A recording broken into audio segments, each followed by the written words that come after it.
Hi, this is Logan Hickey. And Robertson, also known as the coolest kid in class, Oh my God. also known as very obviously a middle child. This is not true. No, he is in fact a middle child. I was Sorry, I like, meant he's not the coolest excuse person me, in the room. what happened to my siblings? I don't know. Maybe you ate them. Or maybe they just decided my family finally voted me out. This is tribal council, and you have been voted off the island. They're like, thank God we've been waiting 24 years to do this. Oh, also, this is Quick Call an Adult. I don't think we said the name of the podcast yet, but this is Quick Call an Adult. And we are professionals. We are 100% professionals who have definitely done this before. Oh yeah. So You can tell by the way you said professionals. Professionals. We are a pair of professionals. A pair of professionals. Hey, I just quick. like TM. I just created a word. You're welcome. So this is the podcast where we get together and answer questions that we have solicited from you, our lovely listeners, and our family and our friends, because right now this is episode 1 and we have no listeners. But we got 24 followers, so I think we're up to 26 now on our Facebook page. Are we? Yeah, That's amazing. I went and checked it out today and I was like, holy shit, we haven't even put out anything yet, but yay. But we got followers, so that's a good sign, and my family, I'm going to put them on blast. I haven't liked yet. I'm not saying anything, but I'm going to hack into their accounts and do it. just to get us more followers. On that note, actually, to keep in touch with all of the lovely fun things that we're doing, you can follow us on Facebook. Our page is Quick Call an Adult. You can also find us on Twitter at quick underscore call adult. And our email is quick.callanadult@gmail.com, because we will want your questions, because we want to answer these things. We like to talk. Oh yeah, as you will find very quickly. So we actually polled our Facebook amigos and Facebook community and got a few questions. And amiguettes. Amigos and amiguettes.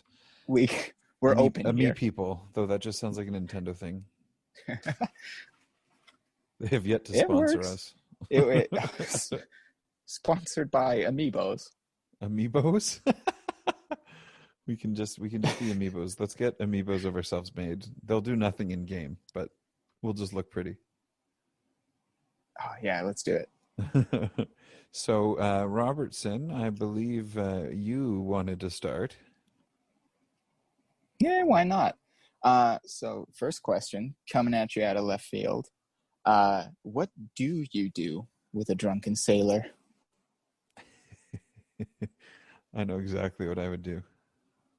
Please indulge. Throw them overboard. I don't want to deal with their drunk ass.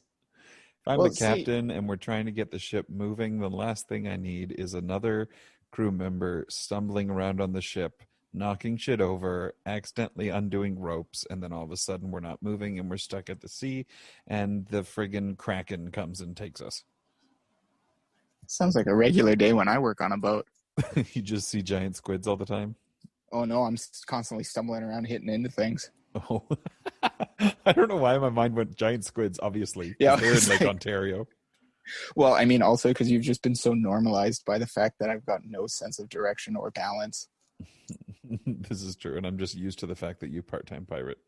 Part-time, work-wise, full-time mentally.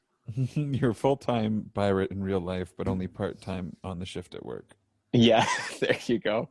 Perfect. So what would you do with said drunken sailor? Well, if it was early in the morning, I'd probably go over to them, ask them what's going on. See if this is just a thing for fun, or if there's like if there's a root cause. See where this stems from. And then after a couple hours, some chats, sobering up with the sea air, then I would throw them overboard. Well, the question is, how drunk are they? How drunk are they? Parlay. How drunk are they? Are they passed out? Are they stumbling a little bit? Or are they like that fun drunk that just wants to be everybody's friends and is petting your cat? Once again, depends on if they're a pirate or not. Oh, that's true. Maybe I wouldn't let a pirate near my cat. There, is there a fact with pirates and cats? I don't know. That the idea makes me uncomfortable. Like, are they going to eat it? Are they going to steal it? Are they going to throw it overboard? I don't know. Fur balls equal cannonballs. Use them as ammunition. No, Not the cats, the fur what? balls. I don't think that's how it works. It could work. You haven't tried it. They're not hard enough. Leave them out in the sun? The fur balls? Ew, then you just have baked fur balls. It just does not sound pleasant. There was like... And we just lost part of me wanted 10 listeners because of that comment. I know there was like part of me that wanted to continue, and then I was like, it's episode 1. I need to ease into it. I know we need to not show our true colors quite yet. Yeah, right? I mean, I just squeak laughed, so that was enough already. That was a laugh? Yeah. Good. I'll blame it on, poor quality mic. That's not my real laugh. Great segue to the next question. Just kidding. Totally unrelated.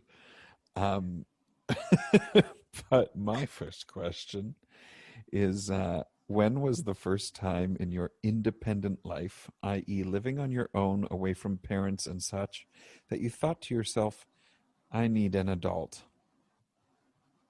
I think this is very apropos for our very first episode. All right. Honestly, I feel like it was the first time having to go out shopping for me. Because, like, once I will say I put my fam on blast at the beginning there, but I do have a wonderful family, and my parents were very kind and flew out here with me to help me move. And thank God they were there, because once we got to like IKEA, Superstore, like every place we went to, I had no freaking clue what I was doing. Well, and you they would don't be know like, what you need when you're first out on your own, right? You're so used to just having your parents' stuff around because you've been living at home, ideally. yeah. And so it's weird because then all of a sudden you're like, I have nothing. Well, we've all hit that point where we're like, wait, who forgot to buy the toilet paper? And you realize, oh yeah, that's something I have to do. Oh, I had a roommate once who, and I don't think they'll ever listen to this podcast, they bought toilet paper for the apartment, but it was like 1 ply and somehow was rough. And I was like, I just don't I don't want to put this near my butthole. I'm not going to lie. Yeah, so... that's when you do the sneaky thing. You like take a tissue box into the... I don't even want to know where or buy going. more. I don't... Yeah, I'm pretty sure... my first... I'm pretty sure I just went out and bought the, like, Royale triple ply. I don't know why my brain was like, you can't buy more. If you have some, gotta go to Kleenex, instead of being like, or just buy some. Or just go out. And to be fair, I kept it in my room because I was like, he can wipe his ass with that 1 ply shit, and then I'll put this stuff out. That is smart. And that is a little petty, but it's okay. That's part of being an adult.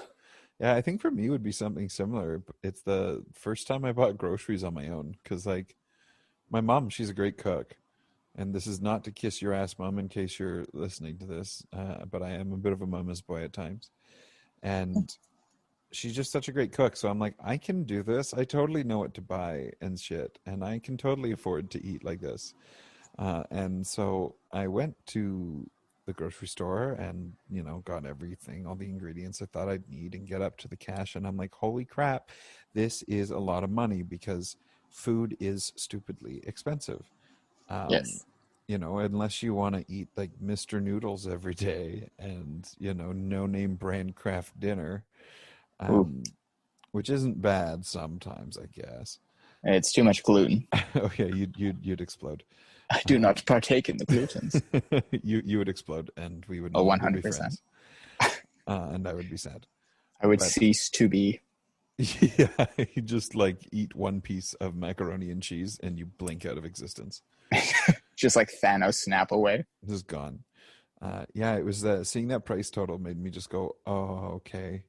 Adulting is more difficult than I thought, and thank you for always keeping me in food, Mom and Dad. Like, yes. Shout out to parents out there. Sometimes parents get it right. I like to think mine did. I don't know how mine ain't I too happened. bad either. Yeah, I don't know how I happened because I had good parents and I'm still fucked. Honestly, same. I will say, it's always great going back home because you get like mama and papa who are such like smart, strong people, and you get my brother who is a very like my whole family, very smart, strong people. My sister at like what was it, 20, was running a YMCA's whole fitness department. My brother, going straight out of school, became a high school full-time teacher, not even like substitute. And you're like, I'm And then flexible and I can float. not even, I burst through the door and I'm like, what's up? I spin around sometimes. I occasionally do a dance. I like get paid to go on stage, yell a couple things, walk off, give a thumbs up, do a little spin, drop into the almost splits, and then that's it. You're like, I am purely here as the trick performer. Yeah. Everyone is in like really nice shirts and stuff. I'm in harem pants, a baggy shirt, got a mohawk that's like not even put together properly, and I'm yelling above everyone. Yeah, that sounds about right. Once again, going back to the introduction, very obviously middle child. Not that we have anything against middle children, but he is one. No, I am one. So I'm allowed to say these things and it's not offensive. Oh, that's just, I don't think that's how it works. Am I not allowed to make fun of middle children? No, I don't. That's half of my material. They have feelings too. Middle children are feeling things too. That made no freaking sense, but we're just going to go with it. That's fine. It's fine, because I believe you have a second question. Like, whoa! Shut me up already. Oh my god! No, sorry. There's a box. Let me just. Why do you have? You'll never guess what's inside the box. What's inside the box? There's a segue. Next question. Oh my god! So here we go. Here I was going like, why does Robertson have a box? You're like, oh my gosh, are we gonna have some new like thing in the podcast that happens once an episode? Nah, I'm just a degenerate. It's like strange shit Robertson found in a box. Only segues. So what? No shit. Only segues. So only segues, because I am very bad at them in real life. So what cryptid / mythological creature or story would you be okay with if you found out it was real? Oh, I used to be obsessed with vampires. I wanted to be a vampire as a child, which may explain many things.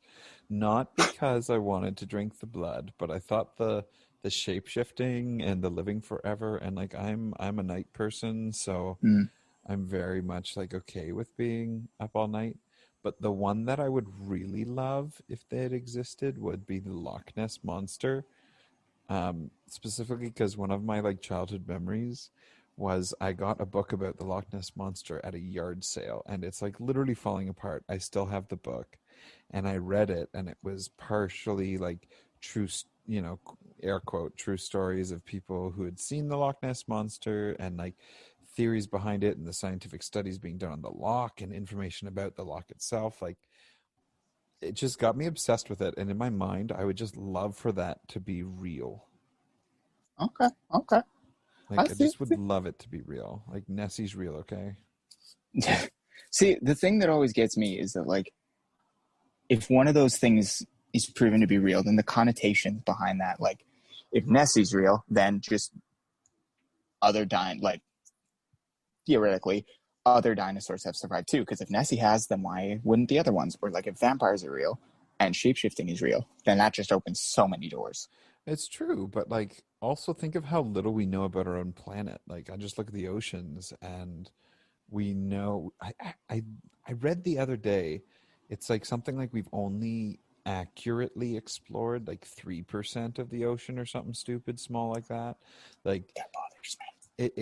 We know more about outer space and what the galaxy is made up of than we know what's below the surface of our ocean, which is a little terrifying. That it is genuinely a thing that bothers me, that I will never know, like, what's in, say, like Mariana's Trench or something ever in my life. I'll just never know, and I don't like that because I want to. But you don't know that because eventually we might have to look at moving our civilization underwater because we keep fucking the land up so much. True. Elon Musk could make like a submarine bubble that could go all the way down tomorrow. I mean, Well, he's literally Elon Musk is literally Jimmy Neutron just with a lot more money. with a yeah, and actually no, they both got massive foreheads. I'm not bad mouthing Elon Musk. Or I'm just Jimmy pointing out the Neutron. facts. Or Jimmy Neutron, especially not Jimmy Neutron. Because like Elon Musk, okay, like he could probably ruin my life, destroy me, everything. But like, if I were to wake up in the middle of the night and Jimmy Neutron were to be standing there, I would not be okay. Do you remember the Jimmy Neutron movie? Dude, how can I not?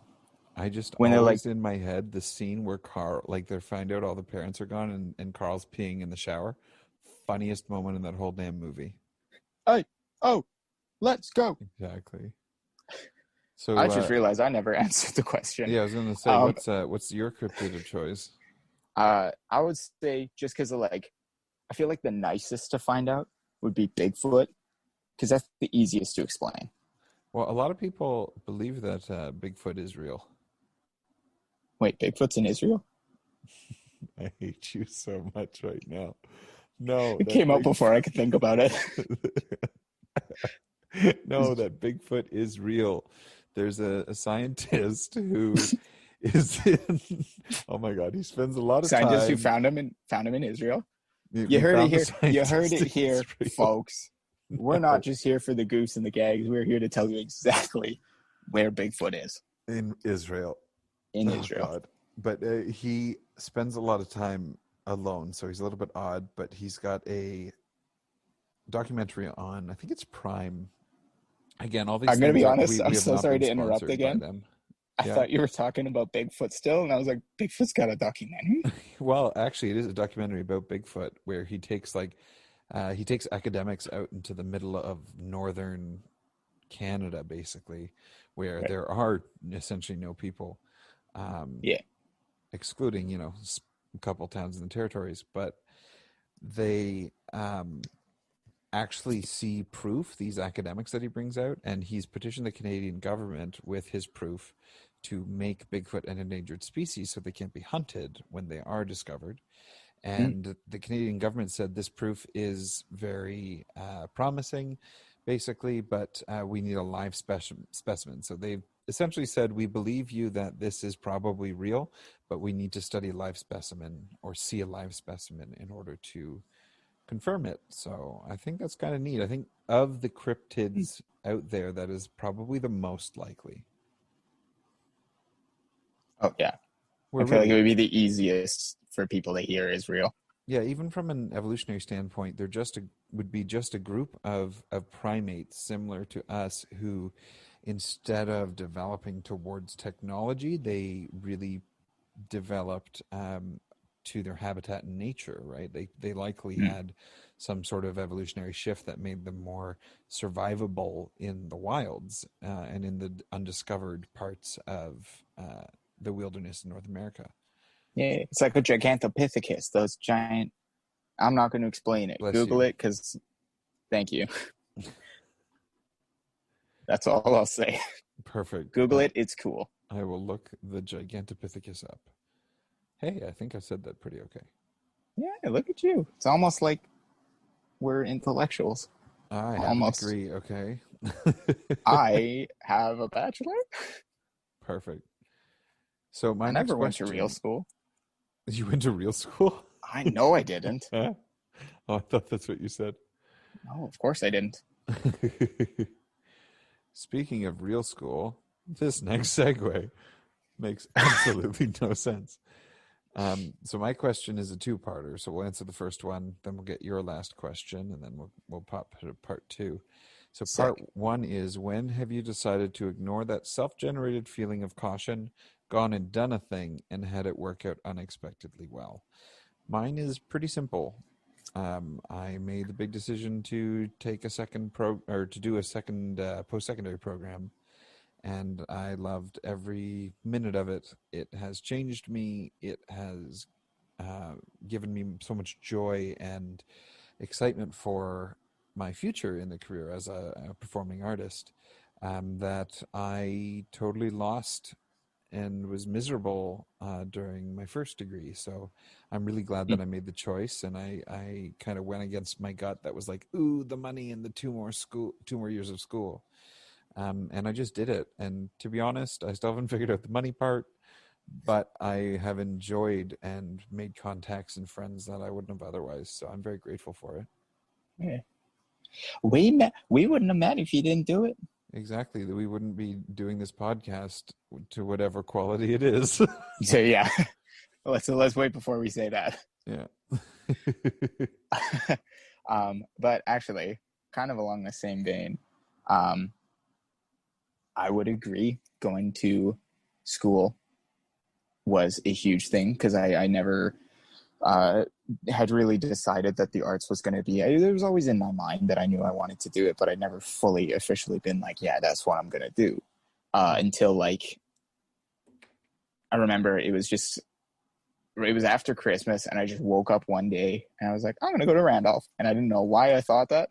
And it was the only school I submitted for. And well, we all know how that went out. And moved here there once again. And I went there once again. Huge decision of like I don't know how this is going to pan out. A, going to school for the arts. B, moving across the country to do that. And C, literally not having even the smallest plan of how I was going to do it. Mm-hmm. And it's just kind of winged it. It's scary. And 6 years later, I'm still just kind of winging it. Yeah. Life is a little bit, I think life is always just informed winging it.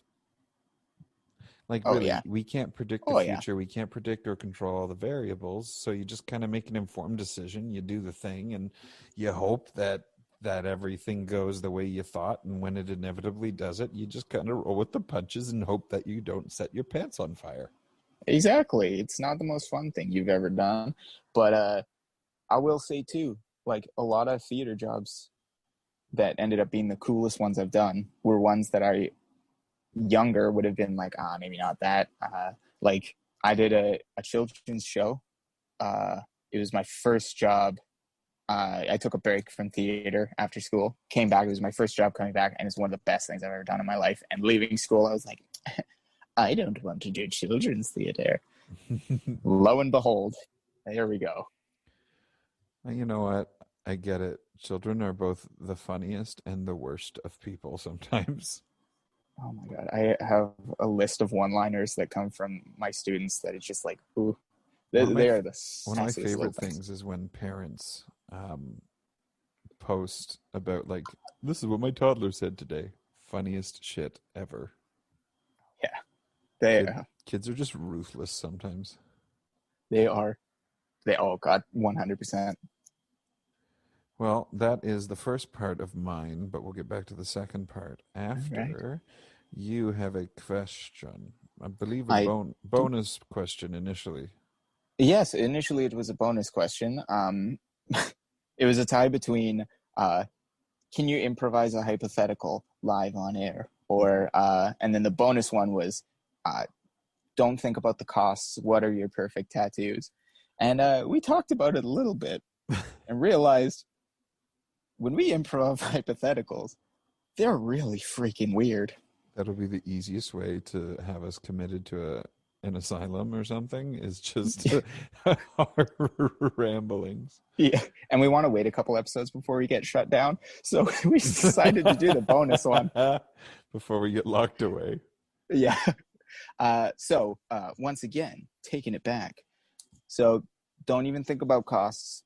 You get a coupon for free tattoos for life. What are your perfect tattoo ideas? I want a little cartoon Joker face somewhere. I don't know quite where. It's just like super simple, like white face, sort of red lips, and the green hair with like no eyes or anything. It almost looks like a mask. Cool. I don't know where I would want it. Maybe on my opposite ankle to the one I have. I've got the semicolon on my left ankle, so maybe on my right ankle. I think that'd be kind of cool and easy to hide in terms of acting roles. And probably if I were to get another one, it would be comedy and tragedy mask on my chest, because like I know it's corny, but theater's done a lot for me and really been something that I have love to do and really sort of makes my soul fly, which sounds super corny, but that's what we're going with. But but we'll And keep it. just love it. But that's about it. Like, I don't want a million of them. I can't say that. No, I know you want more.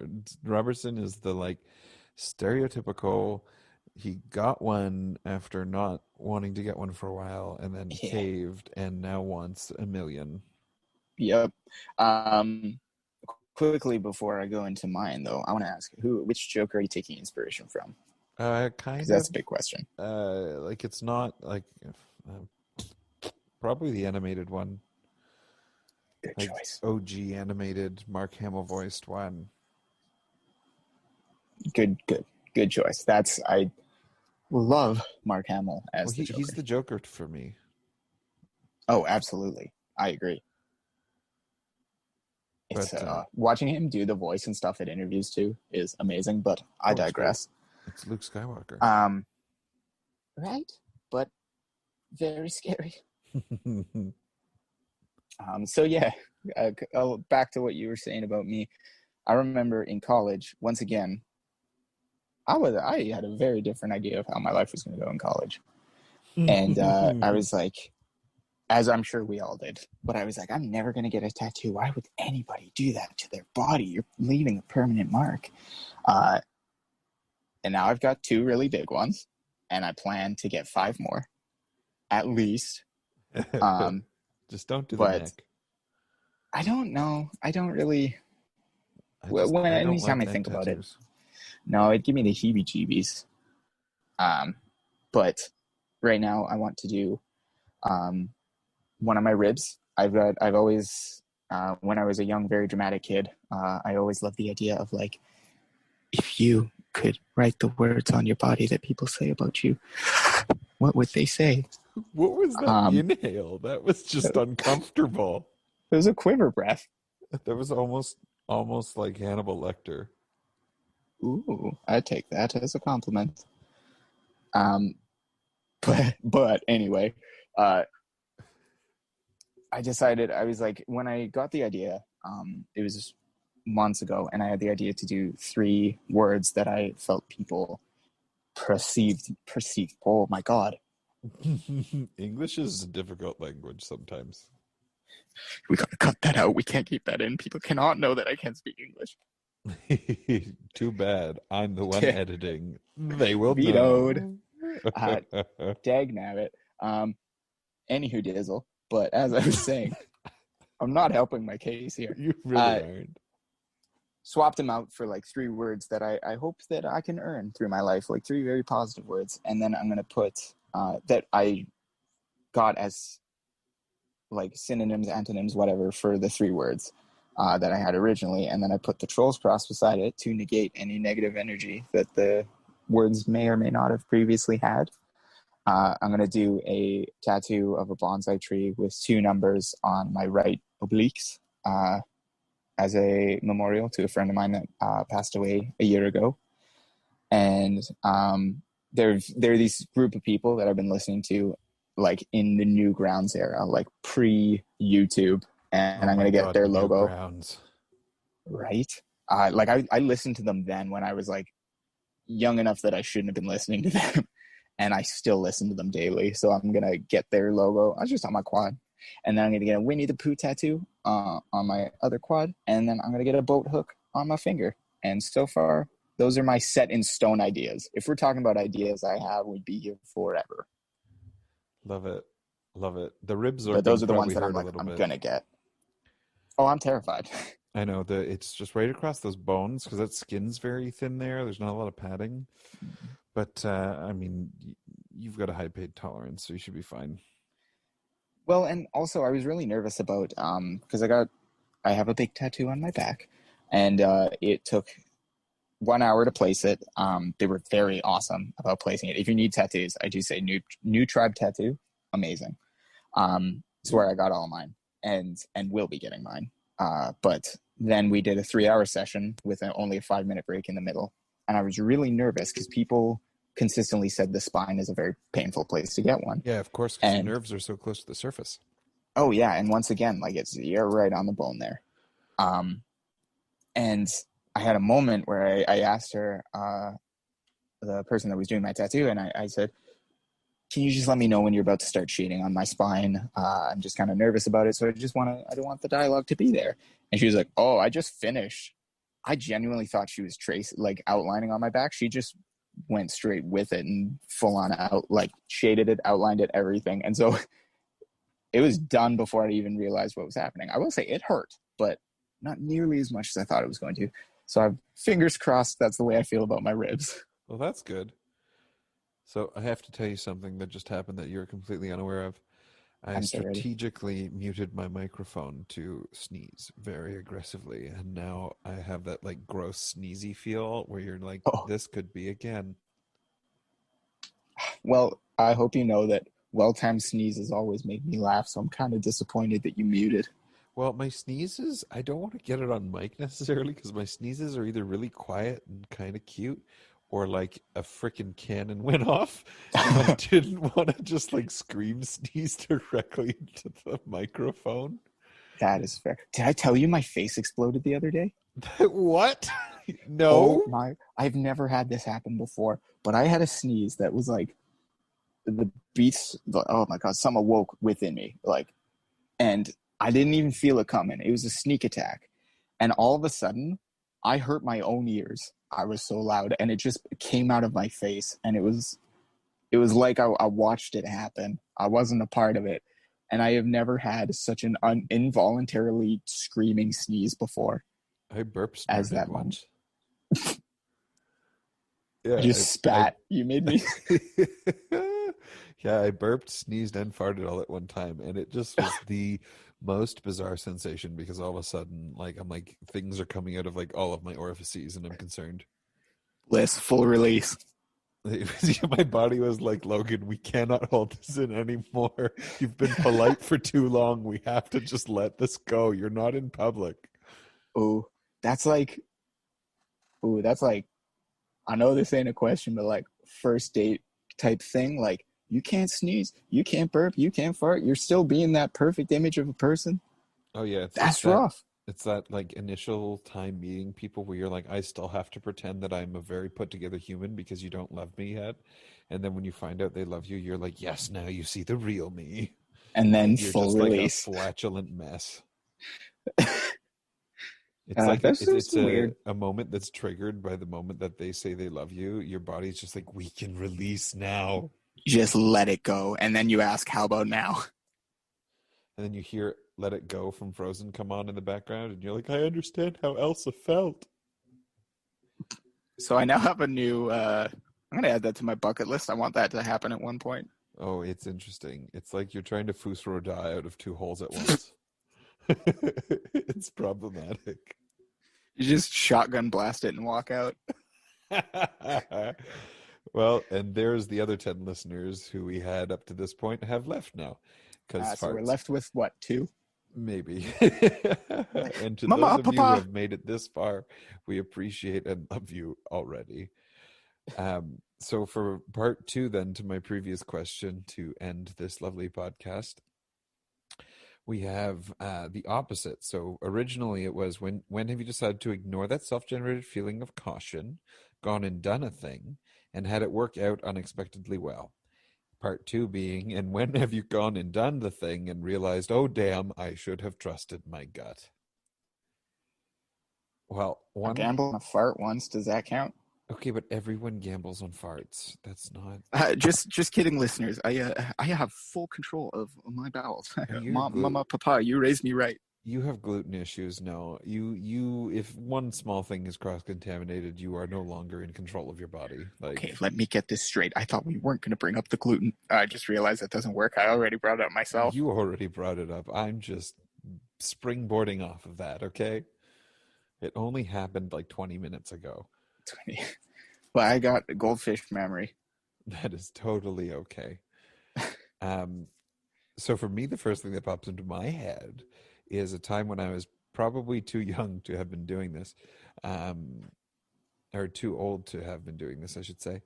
Um, I decided that it would be a good idea to go down to my shower completely nude with a cowboy hat on. Whoop. My parents and my brother were playing a game in the kitchen. I can't remember what game it was, but that doesn't matter. And I had to go down and have a shower because we had company coming over in like 15, 20 minutes. And I grabbed my clothes, and I thought it would be more efficient for me to leave my clothes upstairs and just walk down naked because they're my family. Who cares? And all they hear from the kitchen is me going, "I'm a naked cowboy, yeah!" Followed by me running down the stairs and then hearing a scream and a bang. And so they God. come to the top of the stairs, and there I am. I had fallen and put my knee through the drywall. So there's naked ass me with my knee in the drywall and a cowboy hat on, crying. And my mom had to come downstairs and pull me out of the drywall. And it was fun and not at all embarrassing whatsoever. And No. and then our company came over maybe 20 minutes later, and we had to explain to them why there was a hole in the wall. What? Thankfully, though, I fell when I did, because if I had been just a couple inches to the right of where my knee went in, I would have hit a stud and probably broken my kneecap. Ooh. Yeah, that would have been bad. That would have been an interesting story, wheeling into the hospital. Right? How did this happen? I was naked. Still cowboy hat? I don't know. But what's, other than gambling on a fart, what would be yours? Honestly, the big ones that come to mind are dumb things that have happened on stage, where it was like going for a stunt or like any kind of trick, or even just like small things where I listen to my body. I'm like, oh, maybe I'm not fully ready for this, but I think, hey, what's the worst that could happen? And then it goes wrong. There like a million examples. I'm sure we all have one. Like there's one scene I was supposed to die in, and I accidentally went into it, and I was like, I wasn't feeling the position I was in, but I did it anyway. Oh no. And I don't know what I did to my wrist, but it's still like, my wrist has never been the same. And last summer I had the splits, and then I was doing them on the boat as a pirate. And there was one day where I'm like, maybe I shouldn't do it this show. And I said, whatever.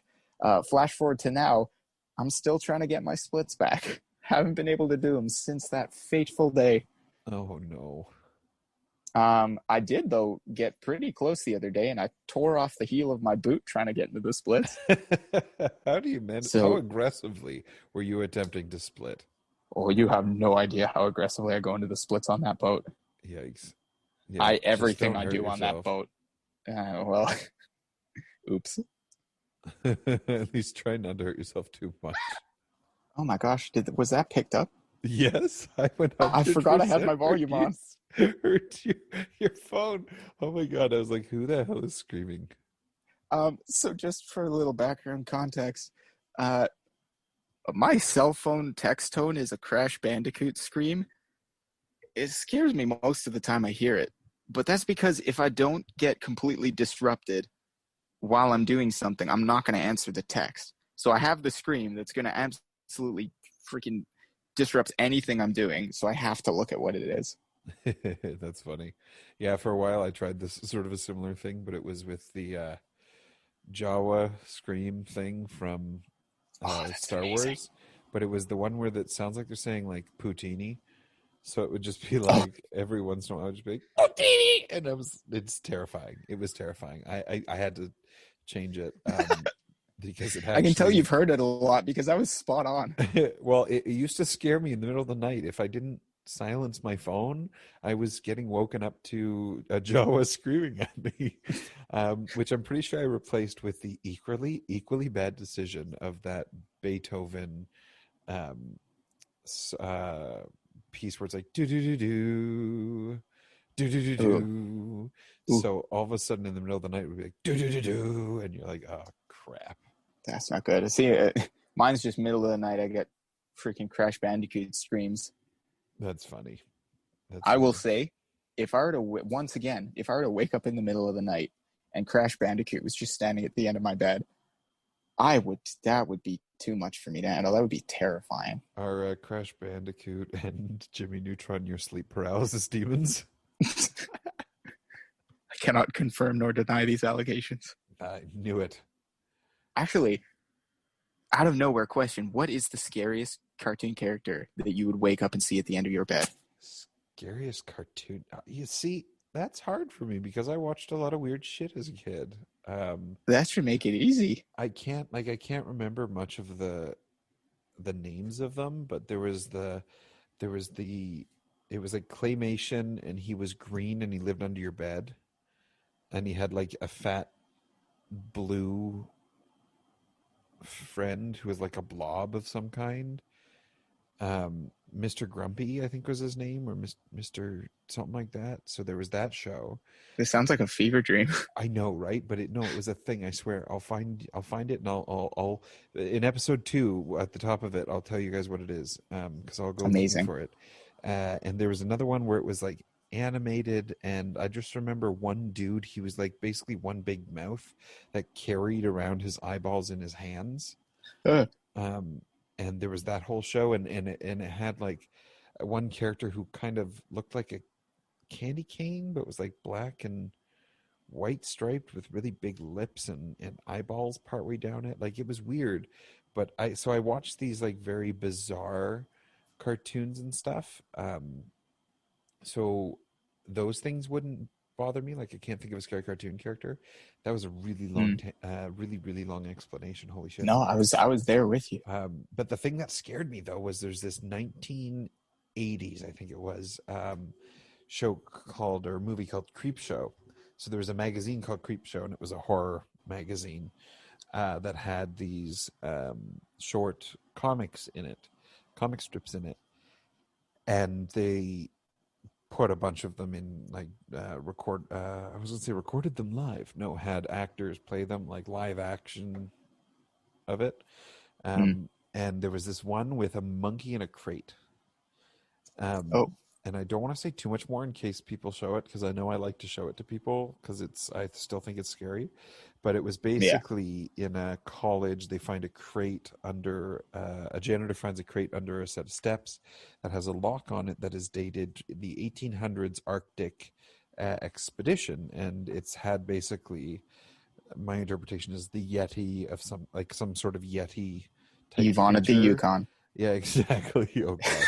That was like locked away in this crate since the 1800s, so who knows why it's still alive.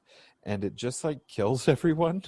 Oh my god. I won't tell you guys how or why or whatever, in case you happen to see it sometime. But it just, something about that image just gave me nightmares for a long time. That makes sense. It was weird because I've seen, again, so many others like scary, weird things. Like, I'm a horror movie fanatic, but that for some reason stuck in my mind. Oh, that is fair. See, I was going to say Nanoland. Oh my god, Nanoland. That premium. Could you imagine just waking Canadian up to her like content, soulless eyes, and she just goes, "Russell." That would be terrifying. Sometimes I just go, our Canadian like child's television was weird. Right. Netflix, holla at me. I got the new big horror craze. Yeah, exactly. Well, I think that's probably a good place to finish it. Yeah. I think that on is a good Nanoland place to horror end. movies. Exactly. Please do not forget to give us a like and follow on whichever streaming service you are on, as well as please rate us, because that is how more people can find us and join this fever dream of a podcast. Yeah. So one way to put it. Also, thank you for whoever has tuned in. It is greatly appreciated. Thank you for seeing this boat set sail, if you will. Welcome to our first voyage. Yes, we'll hopefully not crash. Hopefully we'll not crash and burn and get discontinued because and sent to the hospital for being completely crazy, because I promise we are this weird in real life. Hey, I was well behaved today. I said no freaks, no hex, no dangs. I was good. I definitely swore a couple times, but that is okay. I think I did. Someone's gonna go back and call me out. Yeah, probably. Don't forget to send us an email at quick.colonadult@gmail.com with your questions for us to answer, and hopefully we will answer them next week. Yes. Punctuation's important. Don't forget that little period there. Exactly. Okay, bye. See ya.